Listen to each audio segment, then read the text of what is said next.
이번 시간은 무형자산하고 기타 비노동자산을 보도록 할게요. 무형자산의 정의를 보면 물리적 실체가 없어야 됩니다. 그리고 식별이 가능하다고 표현되어 있죠. 그리고 통제한다는 것은 결국 회사가 처분할 수 있는 권한이 있어야 돼요. 그리고 미래 경제적 효익이 있는 비화폐성 자산을 의미합니다. 그러면 화폐성 자산하고 비화폐성 자산을 구분하실 줄 아셔야 됩니다. 즉 미래의 가격과 관계없이 고정된 화폐액으로 표시되는 자산을 화폐성 자산이라고 합니다. 즉 미래 가격에 따라서 변동되지 않는다는 얘기죠. 결국 현금, 예금, 매출채권, 즉 바드러움하고 외상매출금 등을 의미하는 거죠. 따라서 화폐액으로 고정됐다고 보시면 되고, 비화폐성 자산은 주식, 유형자산 등과 같이 시간에 따라 가격이 변동하는 자산, 즉 유무형 자산을 의미하는 거예요. 재고 자산도 비화폐성 자산에 해당되는 겁니다. 따라서 화폐성 자산하고 비화폐성 자산을 구분하실 줄 아시면 되겠어요. 영업권은 우수한 종업원, 고도의 경영 능력 또는 재수장의 비법, 즉 맛집 같은 경우에 그 집을 넘겼어요. 이럴 경우 그 집의 자산 가치보다 더 많이 받았으면 영업권이 되는 겁니다. 따라서 외부 구입 영업권, 즉 회사를 인수하거나 합병했을 경우에 돈을 더 줄 경우 이것을 우리는 영업권이라고 합니다. 따라서 외부 구입 영업권만 인정합니다. 내부 창설 영업권의 자산 계정은 인정할 수 없어요. 왜냐하면 시동원가를 실성 있게 측정할 수 없죠. 그리고 자산의 식별도 불가능하기 때문에 내부 창설 영업권의 자산 계상은 인정하지 않습니다. 이젠 무형자산 중에서 가장 중요한 개발비입니다. 내부적으로 창출된 무형자산, 즉 신제품, 신기술 등의 개발과 관련하여 발생하는 비용이 있겠죠. 삼성전자 같은 경우는 1년에 수천억의 개발비가 투입됩니다. 이것에 대해서 이제 자산 처리하겠다 이 얘기입니다. 근데 조건이 있죠. 일단 무형자산 조건을 충족해야 돼요. 개별적으로 식별 가능하고 미래 경제적 효익이 있어야 된다 이겁니다. 그러면 크게 보시면 개발 단계를 이렇게 구별을 할 수 있어요.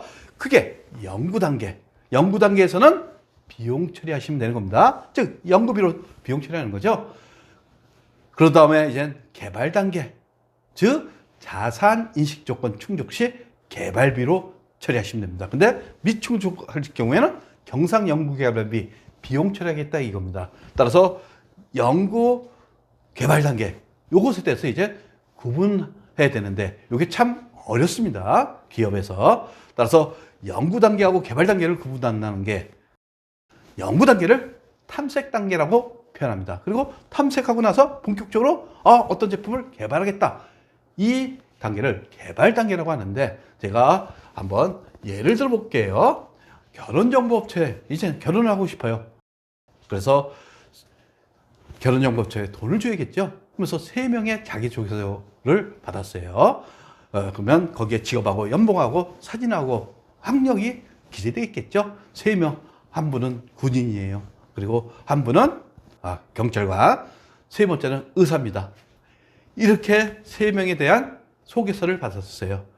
이때까지는 탐색 단계죠. 그러면서 이제 3명 중에서 1명을 선택합니다. 그렇죠? 1명을 선택. 저는 이제 제가 여성이라면 군인을 선택했어요. 그리고 군인이니까 멋지잖아요. 이런 분을 선택했다. 이분에 대해서 이제 본격적으로 여러분들이 데이트 비용도 같이 내고 같이 식사도 하고 각종 비용이 들어가겠죠. 맨 처음에 했을 때는 탐색 단계라고 봐갖고 우리 연구 단계로 보시면 됩니다. 그래서 본격적으로 이 한 사람에 대해서 사귀어봐야겠다. 이게 개발 단계로 보시면 되는 겁니다. 그래서 결혼에 성공할 수도 있고 실패할 수도 있겠죠. 그러니까 개발 단계는 본격적으로 제품을 개발하는 단계, 연구 단계는 어떤 제품을 개발할지 탐색하는 단계라고 생각하시면 되겠어요. 이것은 제가 예를 들어서 설명한 겁니다. 그러니까 연구 단계하고 개발 단계가 있고, 그 다음에 개발 단계가 성공했어요. 성공해갖고 이제 자산화 됐습니다. 그러면 이 자산이 개발비로 이제 계산된 거죠. 따라서 생산 단계에서 이 무형자산에 대해서 생각을 하겠죠. 제조와 관련돼 있으면 제조경비, 제조와 관련돼 있잖아요. 이때는 그냥 무형자산 생각비 하면서 판관비로 비용 처리하는 겁니다. 그래서 연구, 개발, 생산 단계로 따른다는 거. 연구 단계는 탐색하는 단계, 그리고 개발 단계는 본격적으로 그 제품을 생산하기 위해서 연구하고 투자하는 단계라고 보시면 되겠어요. 근데 기업에서는 연구 단계하고 개발 단계를 구분하기가 참 애매모호합니다. 만약 구분 불가시 어떻게 하겠습니까? 자산 처리겠습니까? 비용 처리겠습니까? 우리 기업의 기준은 연구 단계를 보라 이렇게 돼 있어요. 즉 비용 처리하라고 돼 있습니다. 비용 처리한다는 것은 결국 보수주의라고 우리는 표현해요. 그래서 한번 보수주의에 대해서 알아보도록 할게요. 보수주의, 자산이나 수익이 과대평가되지 않고 부채나 비용이 과소평가되지 않도록 회계 처리하라. 이게 보수주의입니다. 결론적으로 이익을 적게 내는 회계 처리를 하라는 얘기입니다. 즉 기업회계 기준에서 똑같은 회계 처리 방법이 있어요. 어떤 것을 해도 무방합니다. 이 중에서 A하고 B가 있는데 어떤 것을 선택하느냐. 보수주의는 결국 이익을 적게 나는 회계 처리 방법을 선택하게 하는 게 보수주의입니다. 그러면 자산을 1억으로 할 수도 있고 자산을 0.5억으로 할 수 있어요. 근데 둘 다 기업회계 기준에는 다 인정합니다.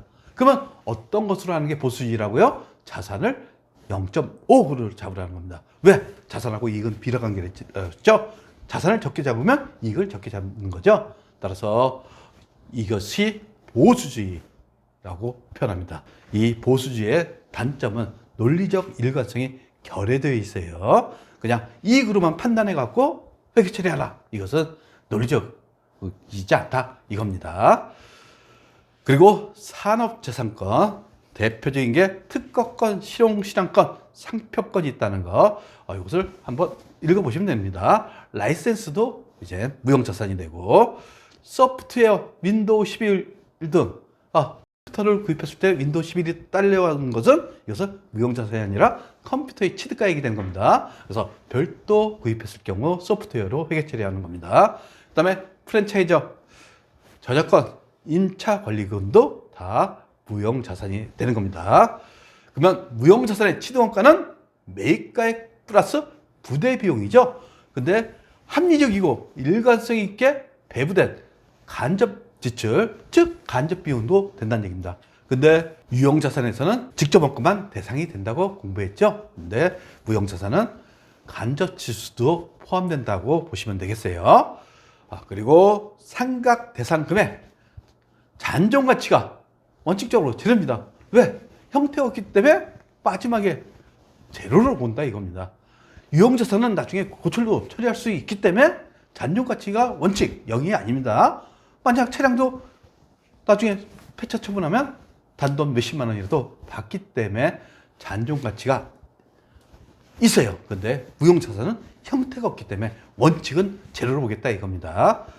그리고 내용 연수는 관계, 법령이나 계약에 정해진 경우를 제외하고는 20년을 초과할 수 없다. 거기 있죠. 독점적, 배타적인 권리를 부여하고 있다. 이럴 경우를 제외하고는 결국 독점적이고 배타적이고 다른 사람한테 간섭을 받지 않아요. 이게 배타적이죠. 그래서 20년을 초과할 수 없다. 이거 숫자는 반드시 기억하셔야 돼요. 그 다음에 사용 시점이 아니라 사용 가능한 시점부터 상각한다. 즉 빨리 상각하라는 얘기입니다. 그리고 상각 방법에는 정해법, 정일법, 생산량 비례법 등 다 있어요. 근데 합리적인 상각 방법을 정할 수 없는 경우에는 어떤 거? 정해법. 반드시 정해법이라는 거. 왜요? 정해법은 간단하죠. 그러니까 정해법으로 하라는 것 같습니다. 그리고 무형자산, 상각비 이렇게 개선되는데 결국 취득가액에서 잔존 가치는 없으니까 내용용수로 나누시면 되는 거죠. 이렇게 해서 무형자산, 상각비를 구할 수가 있어요. 근데 만약 몇 년 걸렸어요. 그래서 장부가액만 줬어요. 그러면 장부가액에서 자녀 내용연수로 나누시면 이게 무형자산 상각비가 되는 겁니다. 우리 무형자산 상각은 직접 상각하기 때문에 미상각자네, 즉 장부가액만 재무제표에 나타납니다. 그러면 요것에 대해서 자녀 내용수를 나누면 우리 무형자산 삼각비를 구할 수 있어요. 따라서 무형자산 삼각은 직접 간접삼각법 다 가능하나 일단 직접 삼각법을 많이 우리 기업들이 채택하고 있어요. 그래서 직접 삼각법, 간접삼각법만 가능하다 이렇게 보시면 되겠어요. 재무제표 보시면 직접 삼각법이라고 그랬죠.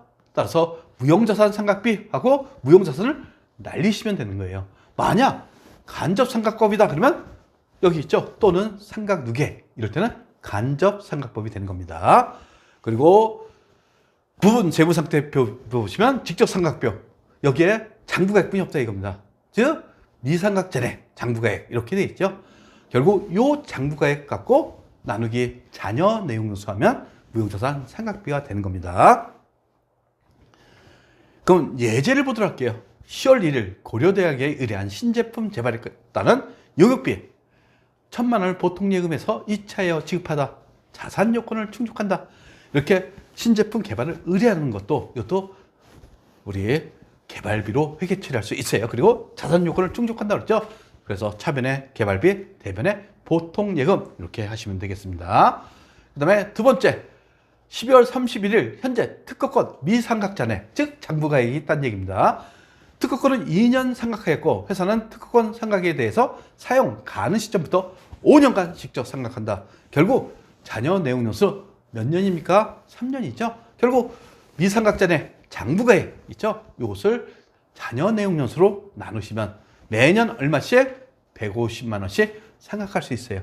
그렇죠? 그리고 이것에 대해서 취득가액을 알 수 있죠. 5년 곱하기 삼각비 곱하시면 750만 원. 결국 취득가액은 750만 원이라는 것을 여러분이 계산하실 줄 아셔야겠죠. 그러면 차변의 무형자산 삼각비 그리고 대변의 직접 삼각법이니까 특허권을 날리시면 되겠어요.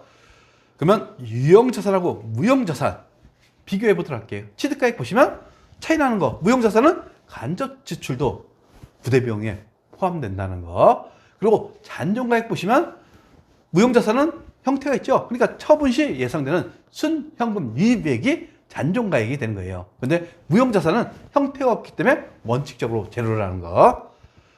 그리고 내용연수는 유형자산 경제적 추정 내용연수를 의미하는 거예요. 즉 그 자산으로부터 수익을 획득할 수 있는 기대기간을 의미하는 거죠. 무형자산도 똑같습니다. 다만 예외적으로 20년을 초과할 수 없다는 거, 이것을 알고 계시면 되겠어요. 그리고 삼각방법, 정해법, 정률법, 연수학회법, 생산량 비례법 등 일반 기업의 기준에 정해져 있습니다. 그것을 셀렉트해서 사용하면 됩니다. 무형자산도 동일합니다. 다만 요 하단이 중요하겠죠. 합리적인 삼각방법이 없는 경우 어떻게 정해법을 하겠다 이겁니다. 그리고 재무제표 표시에 우리 유형자산은 간접삼각법을 했죠. 그래서 누계액이 있습니다. 삼각누계액, 감가삼각누계. 근데 무형자산은 직접 삼각법하고 간접 삼각법 둘 다 가능합니다. 근데 일반적으로 직접 삼각법으로 해갖고 우리 시험 문제에서 나옵니다. 그리고 마지막으로 기타 비유동 자산이 있어요. 임차보증금 우리 배웠었죠? 전세권도 마찬가지로 기타 비유동 자산입니다. 그 다음에 장기 매출채권. 결국 매출채권 중에서 1년 초과되는 게 장기 매출채권이 되는 겁니다. 그 다음에 부도 어음과 수표. 회사가 부도 났다고 해서 완전히 망한 건 아닙니다. 따라서 추후 회수 가능성을 판단해서 대손 처리하시면 돼요. 그래서 부도 났다고 해서 대손 삼각비로 해서 회계 처리하면 틀린 게 되는 겁니다. 그 다음에 기타 이외에 이해법인세 자산, 장기 미수금 등이 있다는 거 알고 계시고 이연법인세 이런 거는 몰라도 됩니다. 나중에 여러분들이 전산세무 1급 따기에서는 이연법인세 자산을 알고 계셔야겠죠. 그리고 나중에 재경관리서 한다. 그러면 이연법인세 자산에 대해서 이연법인세 자산 부채 이것에 대해서 심도 있게 공부하셔야 됩니다. 그리고 무형자산에 대해서 이 정도는 여러분들이 머릿속에 넣어두셔야겠죠. 그래서 이게 핵심이라는 거 이렇게 생각하시면 되겠습니다.